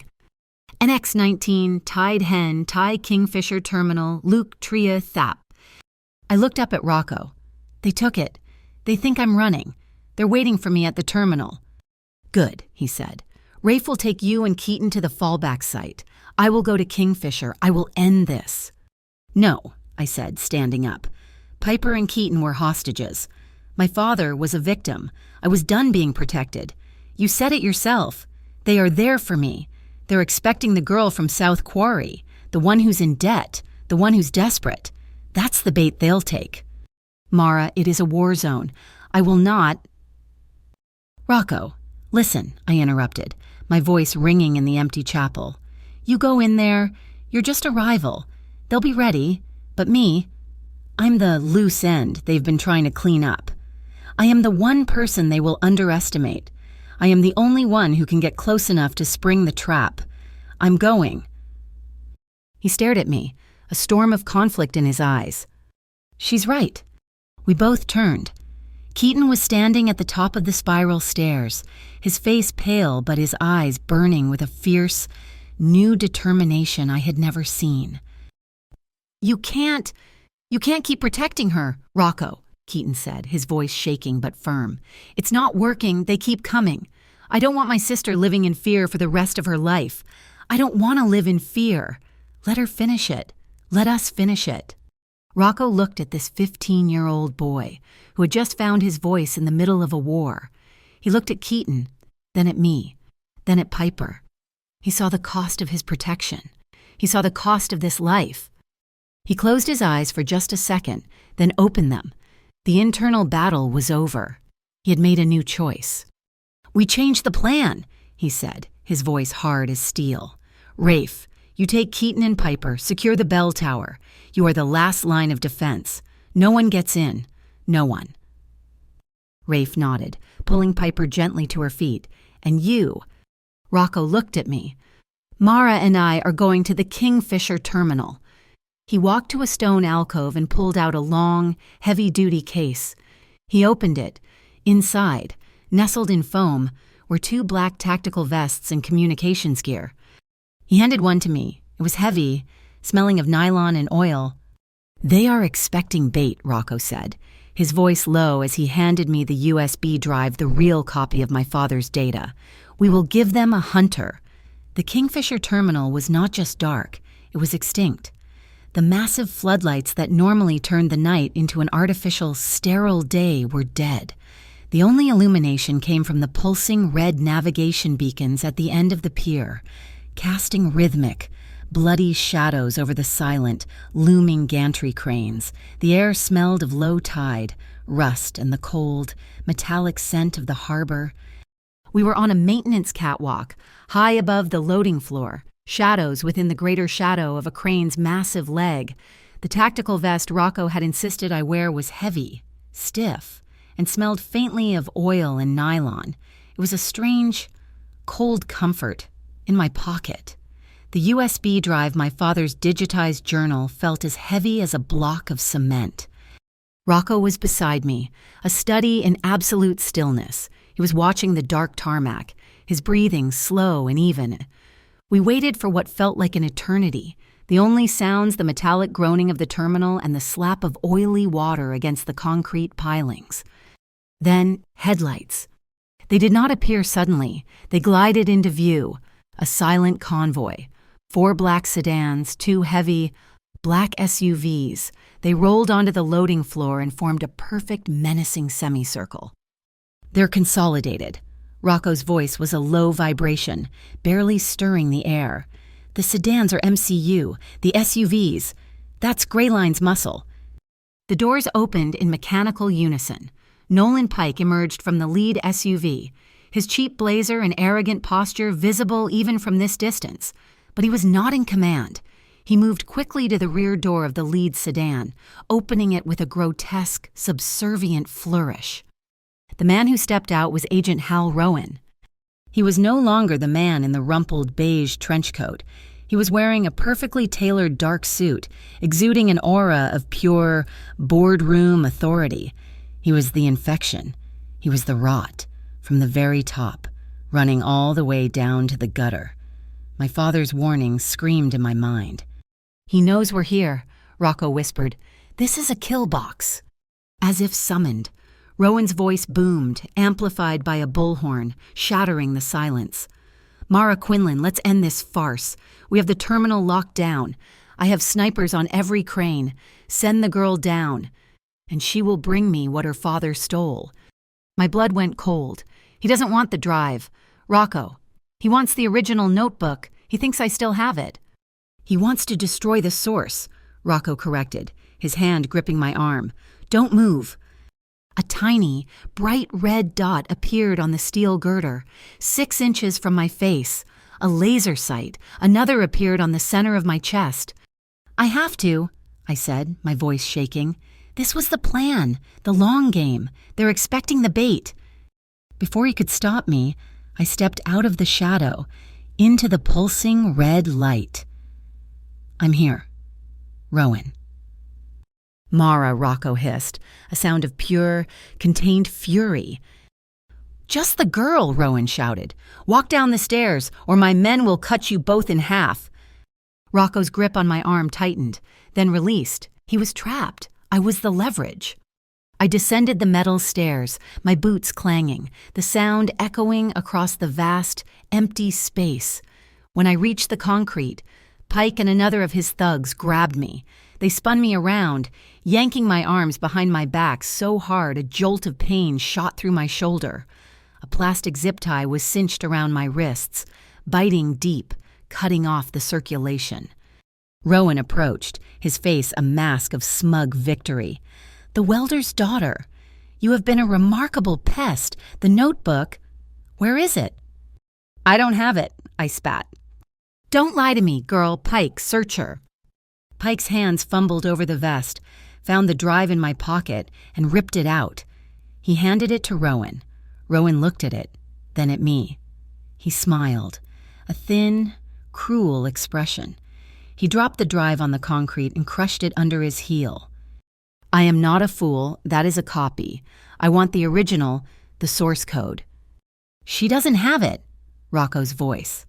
He stepped out onto the catwalk, his hands raised and open, visible. "I do." He held up an identical USB drive. Rowan laughed, a dry, barking sound. "Of course, the great Rocco Falco, holding the keys. A classic maneuver? Fine. The drive for the girl. Bring it down, let's trade." Rocco came down the stairs, his movements deliberate, walking into the center of the trap. Pike shoved me forward, keeping a painful grip on my arm. The muzzle of his gun pressed hard against my ribs. "You're sloppy, Rowan," Rocco said, his voice level. "You think this is the only copy in existence." "It doesn't matter," Rowan said, holding out his hand. "It's already too late." Rocco kept the drive, making no move to hand it over. 90 minutes ago, a summarized version of your entire operation, the MCU laundering, the North Star kickbacks, the Gray Line ledger was delivered to the private servers of 3 independent journalists. By the time you're done here, a dead man's switch activates. You're already burned.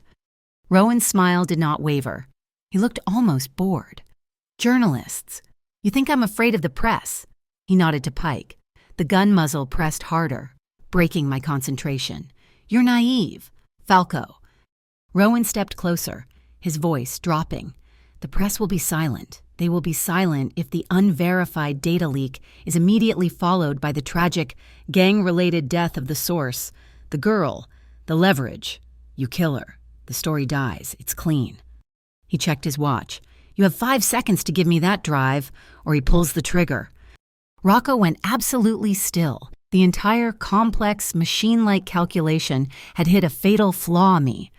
5, Rowan counted. 4. I looked down at the concrete, at the network of heavy-duty power conduits, at the yellow junction box Pike had me pinned against. Now. 3. Wee! Wee! A catastrophic, deafening shriek ripped through the terminal. The fire alarm. At the same instant, every emergency floodlight on the pier, hundreds of them, flickered and snapped on, bathing the entire scene in blinding, hellish white light. Strobe lights began to flash, disorienting everyone. "What is this?" Rowan roared, shielding his eyes. "My distraction," I yelled. When Pike had slammed me against the wall, he'd pinned me against the main circuit breaker box. He hadn't seen my zip-tied hands fumble with the corroded latch, forcing it open. He hadn't seen me drop the small, sealed pouch I'd palmed from my pocket, a plastic bag of fish oil, straight from the seafood festival. It had landed directly on the hot, sparking transformer contacts. My father had taught me you want smoke. You don't need fire, you just need heat and oil. The junction box erupted in a volcano of thick, black, acrid smoke. The strobes flashed through the cloud, turning the scene into a disorienting, monochrome nightmare. "Get her!" Pike yelled, coughing, blind. He grabbed my arm, dragging me. "Look up!" Rocco shouted. His voice was not aimed at me. It was aimed at the 3 men who had emerged from the back of the SUVs, not Pike's thugs. These were professionals, the snipers, the mercenaries. High above us, a new light appeared, a small, hovering drone. It wasn't surveillance, it was a projector. It cast a bright, clear image onto the flat, pale side of a 40-foot shipping container. It was a live stream, a public, open-access video feed, and on the feed, my father's notebook, page by page, clear as day, Piper's digital map of the money, the flowcharts, the MCU account numbers. It was broadcasting live to the world, with a counter of active viewers already ticking into the thousands. "It's not on a server. Rowan," Rocco yelled through the chaos. "It's live right now." I saw the three mercenaries stop. They weren't looking at us. They were looking at their phones. They saw the public feed. They saw the undeniable proof. "This isn't a cleanup," one of them shouted, his voice a professional bark. "This is a federal crime in progress. We're not getting caught on a hot mic for this. We're out." They didn't wait for an answer. They lowered their weapons and melted back into the shadows of the containers. Rowan's entire fire support team, his paid professionals, had just walked off the job. They wouldn't risk their freedom for a compromised contract. "No!" Rowan screamed, his face a mask of purple rage. He raised his own weapon, aiming at Rocco. A loud, groaning whir came from above, a massive 10-ton container, the one held by the gantry crane right above Pike, suddenly lurched. Its emergency retaining clips snapped, and it began to slide. Mara. A dark shape slammed into me, tackling me away from Pike. It was Rafe. He must have been in the crane controls, the unseen hand, the ghost in the machine. He hit the ground, rolling, and came up with a tactical blade, slicing the zip tie on my wrists in one clean, fluid motion. Pike looked up, his scream cut short as the container fell. Rowan fired wildly into the smoke and chaos. Rocco was on me in an instant, his body a solid wall, shielding me as a heavy steel pallet, knocked loose by the impact, crashed down on the exact spot where I had been standing. Metal shrapnel pinged off his vest. "Run!" he roared, grabbing my hand. He pulled me up, and we ran. We scrambled over oil-slicked railway lines, through the smoke, our feet slipping. We sprinted onto the narrow, wet steel bridge that connected the loading pier to the main terminal. I looked back. Rowan was not following. He was running toward the water, toward the end of the pier. A deep, guttural ferry horn blared. Ferry 12, his escape route. It was waiting, its engine churning, already pulling away from the dock. "Rocco, he's getting away," I yelled, pulling against his grip. Rocco stopped, right in the middle of the bridge, pulling me into the shadows of its superstructure. He was breathing hard, his eyes fixed on Rowan's retreating figure. He could make it. I knew he could. He could catch him. The hunter in him was screaming to give chase. He looked at Rowan, then he looked at me. He saw the blood on my wrists. He saw the way my entire body was shaking. He saw the terror in my eyes, finally breaking through the adrenaline. He made his choice. "He can run," Rocco said, his voice low and final. He turned his back on the escaping ferry. He put his hand on my back, turning me away from the pier, toward the land, toward the lights of the main terminal, toward safety. "My hunt is over." He put me first. We moved away from the water as the sound of approaching sirens finally rose to challenge the alarms. Ferry 12's horn was a deep, guttural blast that vibrated in my bones, a sound of escape. The boat was pulling away from the Kingfisher terminal, its engines churning the black, oily water, leaving the chaos of the pier, the alarms, the smoke, the approaching sirens behind us. We were in a new, isolated arena. The wind on the upper deck was a physical force, tearing at my hair, carrying the sharp sting of salt spray. High above the city, the test run for the Harbor Lights Festival continued. Fireworks exploding in silent, opulent bursts of color, casting the deck in strobing, ghostly light. We were not alone. Standing near the forward lifeboats, lit by the green and red navigation lights, was Agent Hal Rowan. His tailored suit was damp, his face a mask of primal fury. With him were his last 3 men, not thugs, Not agents. These were the professionals, the ones who had been on the cranes, the mercenaries who had almost walked away. They had been trapped on the ferry with their employer. Rocco stepped out from the stairwell onto the open deck, and I was right beside him. Rowan saw us. He laughed, a dry, sharp bark that was stolen by the wind. Nowhere left to run. Falco, the boat is mine. The water is mine. You have nothing. Rocco ignored him. He looked past Rowan at the three men. His gaze settled on the oldest of them, a man with a face like scarred leather and eyes that had seen too much. The man instinctively straightened, his hand moving near his weapon. Rocco did not move. He did not threaten. He simply looked at the man. It was the same look from the restaurant, the same look from the market. But this time, it was not a warning. It was a call on a debt. The look said, "You know who I am. You know what I did for you in Marrakesh. You know this man is finished. This is your last chance to be on the right side of the ledger." The mercenary's face went rigid. He recognized the call. He remembered. He had an old-world code that Rowan, a man of pure, transactional greed, could never understand. The mercenary gave a single, almost invisible nod. He turned to the man on his right, grabbed his jacket, and said, "This contract is void." Without a backward glance at Rowan, the two of them walked to the aft deck and disappeared down the stairs. Abandoning the fight, one man remained, a younger, wiry man who looked at the two retreating figures with panic, then at Rowan with a desperate, cornered animal loyalty. "Idiots!" Rowan screamed, his authority crumbling. He fumbled inside his jacket, his composure shattering, and pulled out his own handgun. He didn't aim at Rocco. He aimed at me. "It doesn't matter. It's still you, me, and the girl. She dies, Falco. She dies, and your whole case dies with her." This was his last move, the only one he had ever known. Leverage. I was no longer leverage. I took one deliberate step to my left. I stood directly in front of the gray metal utility box that Rafe had bolted to the bulkhead just an hour earlier, the box that contained the portable signal transmitter, hardwired into the ferry's main broadcast antenna. It doesn't matter if I die. "Rowan," I said, my voice clear and steady, cutting through the wind. "The stream is still running. My father's notebook is still broadcasting. If I fall, if you shoot me, the world just gets to watch. Your leverage is dead." Rowan stared, his mind failing to process this. He was a man of threats and leverage, and he had just run out of both. Rocco moved then.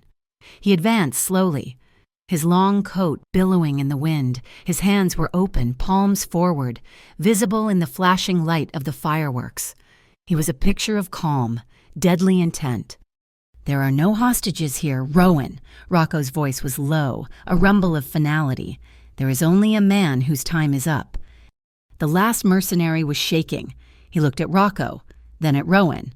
A deckhand, a ferry employee, had crept out from a doorway to see the commotion. He was staring at his phone, his face pale, bathed in the blue light of the screen. The mercenary glanced at the phone. Even from 10 feet away, I could see the headlines flashing across the screen, the local news affiliates, the independent blogs, the very journalists Rocco had leaked the summary to. They were all live. North Star Port Project implodes, MCU links to Gray Line credit exposed, Falco Holdings releases damning corruption files. They were running Piper's flowcharts. They were running the list of offshore accounts. The last guard lowered his weapon. It was over. He was not a zealot, he was a contractor. And he was not going to be the last man standing on the wrong side of a federal indictment that was currently unfolding, live, for the entire world to see. Rowan saw the betrayal in the man's eyes. He was alone. He let out a scream, a raw, inhuman sound of pure, bottomless rage. He swung the gun, his arm rigid, aiming it not at me, not at Rocco, but at the transmitter. If he could not have silence, he would have vengeance. He fired, a deafening metallic clang. At the exact instant he pulled the trigger, the entire ferry lurched, a violent, grotesque heave that threw everyone off their feet. The deck plates groaned. I was thrown against the railing, my ribs screaming in protest. Rowan was slammed against the bulkhead. His shot went wild, impacting a thick steel support pillar, leaving a bright, smoking scar in the metal. What had happened, I looked down the stairwell to the lower deck. There, her small hand still gripping the massive red emergency brake lever, was Piper. Her neon-dyed hair was a splash of color in the gloom. She had been my backup plan. She had been our ghost in the machine. As Rowan, dazed, tried to raise his gun again, Rafe appeared, moving up the stairs 3 at a time. He had come with Piper. He moved past me in a silent, lethal blur, tackling the last stunned mercenary, disarming him and binding his hands with a zip tie in one fluid, terrifyingly professional motion. Rocco was on his feet. He did not pull his own weapon. He did not hit. He simply walked to Rowan, who was trying to scramble up from the deck. Rocco grabbed the front of his suit, spun him around, and slammed him against the bulkhead. Rowan's gun clattered onto the deck. Rocco didn't use handcuffs. He reached over, grabbed a thick, heavy mooring rope coiled on the wall, and with a few, practiced, brutal yanks bound Rowan's hands behind his back. He was cuffed by the harbor itself. I let out the breath I had been holding for my entire life. I was breathing hard, my chest aching. The cold salt spray hit my face, and I realized my cheeks were wet. Tears were streaming, hot and fast, mixing with the sea. They were not for fear. They were for my father. They were for Keaton. They were for the girl who had cried in the freezer at Gable and Thorne. They were tears of release, a storm finally breaking. The ferry was shuddering, its engines reversing, being forced back to the Kingfisher terminal, which was now lit up like the 4th of July, but with flashing blue and red lights. A new siren cut through the air, sharp and clear, not the city police. These were the blue lights of the Harbor Civic Guard, the Port Authority's own security force, the one department Rowan did not control. The ferry slammed into the dock. The deck was flooded with uniformed guards. They took Rowan, his face a mask of slack, defeated shock, and led him away in his rope cuffs. The press was there. The freelancers, the bloggers, the real journalists. Their cameras flashed, a storm of light capturing the final, humiliating perp walk of the man who thought he owned the harbor. The flip was complete. The king was dead. The noise of the guards, the shouting journalists, the crackle of radios, it all seemed to fade, becoming a dull roar. Rocco walked across the deck, the wind whipping his coat. He stopped in front of me. The adrenaline was gone, leaving me shaking, cold to the bone. He looked at me, and in the flashing lights, I saw his hand. He raised it to touch my face, and I saw it. It was trembling, a slight but undeniable tremor. This man, this pillar of absolute cold control, who had faced down guns and criminals and my own fury. His hand was shaking. That small, human frailty broke the last wall inside me. His fingers, unsteady, brushed the tears and the sea spray from my cheek. "It's done," he said. His voice was rough, low, and full of a quiet, profound exhaustion. "It's done, Mara." I nodded, unable to speak. I took one step forward, closing the final. Small distance between us. I moved past the fear, past the power, past the man who was Rocco Falco, and I pressed my forehead against the solid, warm anchor of his chest. I closed my eyes. I did not hear the sirens. I did not hear the shouting. I blocked out the entire screaming world and just listened. I listened to the steady, strong, calm beat of his heart under my ear. And for the first time since my father died, mine finally beat in time with it. Ash Harbor breathed differently in the months that followed. The air, while still laced with salt, felt cleaner. The cancer that was the North Star Port Project was cut out, its operations suspended indefinitely by a blizzard of federal indictments. The project's shiny, optimistic billboards were the first things to come down. Grayline Credit evaporated overnight. Its clean, well-lit office was seized, its name becoming a byword for predatory greed, and the Interstate Integrity Bureau, the IIB, was subjected to a brutal and very public cleansing. Agent Hal Rowan became the face of that rot, a prime example of how power, left unchecked, will always fester. His name, once whispered with fear, was now a public disgrace. The system that had killed my father had finally been held accountable. Its gears choked with the very evidence he had died to collect. Rocco changed, too. It was not a sudden, dramatic shift, but a slow, deliberate realignment, like a great ship changing its course by a single, crucial degree. The shadows of Falco and Sable Holdings began to recede. He quietly, methodically divested from the gray branches of his empire, cutting ties to the operations that lived in the ambiguous space between legal and not. In their place, he established two new ventures. The first was the Pure Light Community Fund, a foundation dedicated to supporting the families of port workers who had been victims of the North Star conspiracy. The second was a chain of kitchens called Hearth and Harbor. They were not soup kitchens, but pay-what-you-can bistros, designed to offer dignity along with a hot meal. Mara Quinlan was no longer a waitress. I was the chief coordinator of the Hearth and Harbor project.